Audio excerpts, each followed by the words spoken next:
ನಮಸ್ಕಾರ ಸ್ನೇಹಿತರೆ, story world ಅನ್ನೋ ಚಾನಲ್ಗೆ ಸ್ವಾಗತ. ಜಗತ್ತಿನಲ್ಲಿ ರಾಧಾ ಮತ್ತು ಕೃಷ್ಣನ ಪ್ರೀತಿ ಅತ್ಯಂತ ಶ್ರೇಷ್ಠವಾದ ಪ್ರೀತಿ.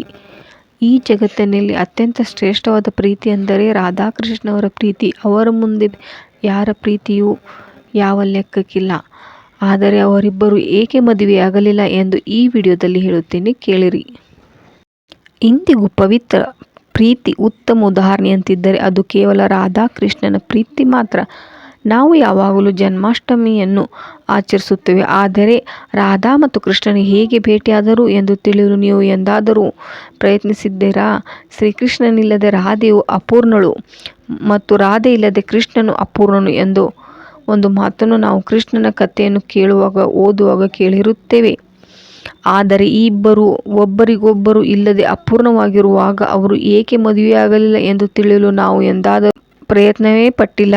ಅನೇಕ ಜನರು ಇದನ್ನು ತಿಳಿದುಕೊಳ್ಳಲು ಆಸಕ್ತಿ ಹೊಂದಿರುತ್ತಾರೆ. ಮದುವೆಯಾಗಿದ್ದರೂ ರಾಧಾಕೃಷ್ಣನನ್ನು ಯಾವಾಗಲೂ ಒಟ್ಟಿಗೆ ಪೂಜಿಸುತ್ತಾರೆ. ಭಗವಾನ್ ಕೃಷ್ಣ ಮತ್ತು ರಾಧೆಯನ್ನು ತಮ್ಮ ಸ್ಫೂರ್ತಿ ಎಂದು ಪರಿಗಣಿಸುವ ಅನೇಕ ದಂಪತಿಗಳು ಜಗತ್ತಿನಲ್ಲಿದ್ದಾರೆ. ಮೊಟ್ಟ ಮೊದಲನೇ ಬಾರಿಗೆ ಭಗವಾನ್ ಕೃಷ್ಣ ಮತ್ತು ರಾಧಾ ಭೂಮಿಯಲ್ಲಿ ಜನಿಸಿದಾಗ ಎಲ್ಲಿ ಭೇಟಿಯಾದರು? ಭಗವಾನ್ ಕೃಷ್ಣನು 4-5 ವರ್ಷದವನಾಗಿದ್ದಾಗ ಅವನು ತನ್ನ ತಂದೆಯೊಂದಿಗೆ ಹಸುಗಳನ್ನು ಮೇಯಿಸಲು ಹೊಲಗಳಿಗೆ ಹೋಗುತ್ತಿದ್ದನು ಎಂದು ಪೌರಾಣಿಕ ಕಥೆ ಹೇಳುತ್ತದೆ. ಅವನ ತಂದೆಗೆ ಆಶ್ಚರ್ಯವಾಗುವಂತೆ ಅವನು ವಸಂತ ಋತುವಿನಲ್ಲಿ ಬಿರುಗಾಳಿಯನ್ನು ಉಂಟು ಮಾಡಿದನು ಮತ್ತು ತನಗೆ ಏನೂ ತಿಳಿದಿಲ್ಲವೆಂದು ನಟಿಸಿದನು. ಇದ್ದಕ್ಕಿದ್ದಂತೆ ಜೋರಾಗಿ ಮಳೆ ಸುರಿಯಲಾರಂಭಿಸಿತು.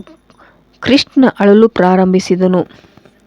ಕೃಷ್ಣನು ಅಳುತ್ತಿರುವುದನ್ನು ನೋಡಿ ಅವರ ತಂದೆ ಅವನನ್ನು ಬಿಗಿಯಾಗಿ ತಬ್ಬಿಕೊಂಡನು. ಕೃಷ್ಣನ ತಂದೆ ಈ ಋತುವಿನಲ್ಲಿ ಕೃಷ್ಣನ ಆರೈಕೆ ಜೊತೆಗೆ ಗೋವುಗಳನ್ನು ನೋಡಿಕೊಳ್ಳಬೇಕಾಗಿರುವುದು ಎನ್ನುವ ಚಿಂತೆ ಉಂಟಾಯಿತು. ಅದೇ ಸಮಯಕ್ಕೆ ಒಬ್ಬ ಸುಂದರ ಹುಡುಗಿ ಬರುವುದನ್ನು ಕೃಷ್ಣನ ತಂದೆ ನೋಡಿದನು. ಕೃಷ್ಣನು ಆ ಹುಡುಗಿಯನ್ನು ನೋಡಿದಾಕ್ಷಣ ತನ್ನ ಕಳ್ಳ ಅಳುವನ್ನು ನಿಲ್ಲಿಸುತ್ತಾನೆ. ಆಗ ಕೃಷ್ಣನ ತಂದೆ ಆ ಹುಡುಗಿಯ ಬಳಿ ತನ್ನ ನೋಡಿಕೊಳ್ಳಬಹುದು ಎಂದು ಕೇಳುತ್ತಾರೆ. ಇದಕ್ಕೆ ಒಪ್ಪಿದ ಹುಡುಗಿ ಬಳಿ ಕೃಷ್ಣನನ್ನು ಬಿಟ್ಟು ಆತನ ತಂದೆ ಹಸುಗಳನ್ನು ಮೇಯಿಸಲು ಹೋಗುತ್ತಾನೆ.